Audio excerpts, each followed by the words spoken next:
Welcome back, fake genetic freaks. Today we are hitting push and some hinge because yesterday was a body weight calisthenics. That's a do not enter. Body weight calisthenics for legs, which is not acceptable long term for me at least. So yeah. We are right now kind of on a mini side quest, hanging out with some family over in Seattle. So yesterday was a body weight workout, which kills me on legs. It's okay for push and pull, it's just legs. Like, I can only do so many pistol squats, and yeah, it's tough. So we're gonna do some hinge stuff today and mostly push, and yeah, I don't really know what to say about how much more I'm gonna do the strength phase, because this would be week 4, and so I'm not really sure. Oh my days, speed bump uphill is crazy. Yeah, I just don't know how much more I want to take of the strength phase, because yesterday hypertrophy was kind of a little bit of a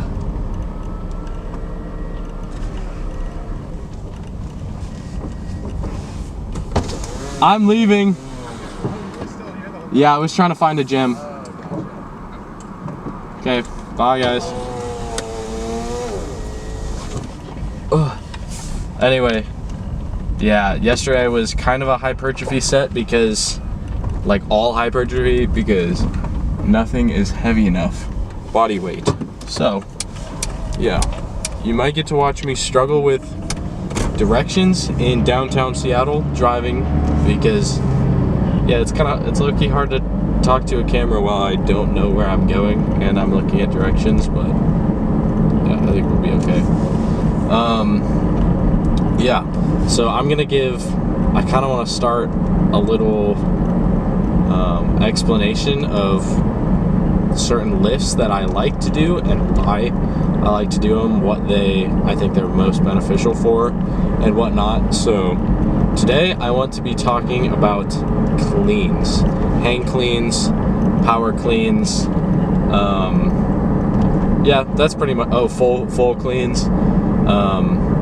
Very big differences, but similar in function and pretty similar in when you want to use them. I guess just take on it, I would say it's like it's a hot take in some situations and a pretty common take in other, like just depending on which field you're in. One is cleans are, in my opinion, the best movement for any sort of not combat, contact sports, simply because the bar is not directly over your center of mass like it would be in a squat, or like a front squat, or back squat, or like an overhead squat or anything like that. Deadlifts are pretty similar, except deadlifts it's just a different way of training.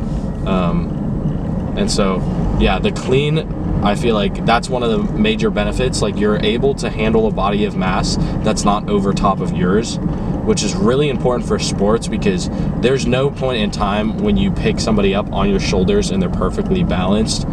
Like, a lot of times you're in basketball, you're putting a shoulder into somebody, and in football you're just wrestling somebody the whole time. In wrestling, I think it could seriously be super beneficial for wrestlers.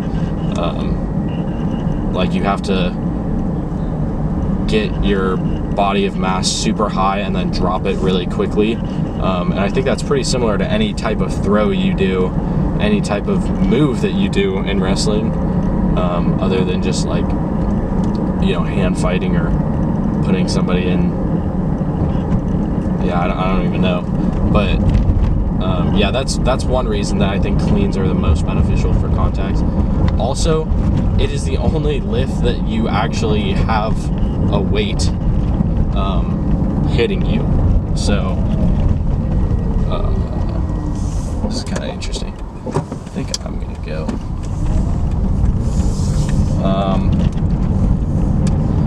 Yeah, I'm gonna try and fix this camera, but I need to find a place to park first. I think, like, there's no other lift, like, everything else, for example, a deadlift, a landmine, a squat, any sort of hinge like RDL, anything like that, there's always contact with only your hands and maybe your back, but it's always touching. So it's a little bit different than a clean where the object is basically weightless but going through a very quick speed. And so when your body has to catch something, like, to explain kind of proprioception, your body knowing where it's at and like what it's connected to at all times, where it's in space, like it really needs to be finely tuned. You need to have very finely tuned proprioception when you're doing some kind of an Olympic lift or specifically clean, because that catch, if you're even a tad bit off, your body's gonna have to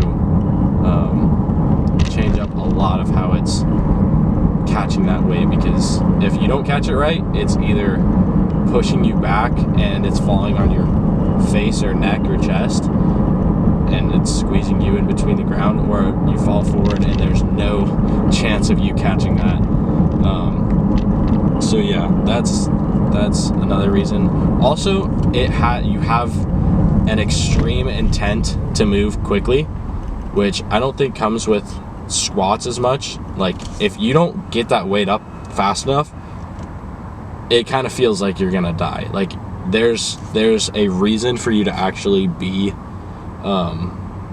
yanking on that bar as hard as you can, because even if you get the bar high enough, if you don't do it right and if you don't do it with max intent, you're not going to be able to catch it. So you can have all the strength in the world, but if you don't move it fast enough and really like utilize the levers that your body has to get it up as high as possible, as quick as possible, then you're going to fail the rep, which is like pretty miserable, knowing that you're strong enough. Like, if you go for a max squat and your technique breaks down just because, and that like ends up causing you to fail the lift, like that's pretty horrible for your mental side of things. And I feel like the mental side of lifting is one of the underutilized, like, kind of younger brother, middle child syndrome.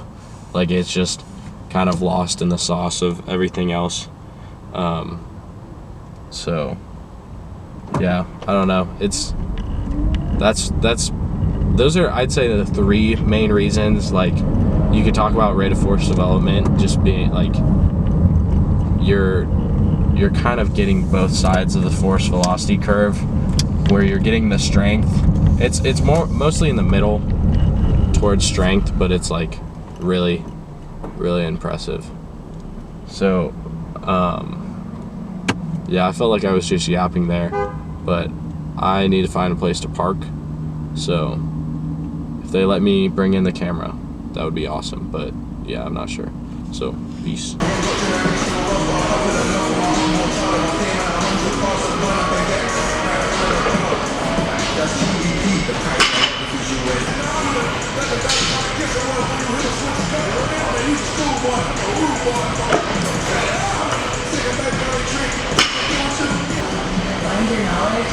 pass it on. It comes certified nutrition coach.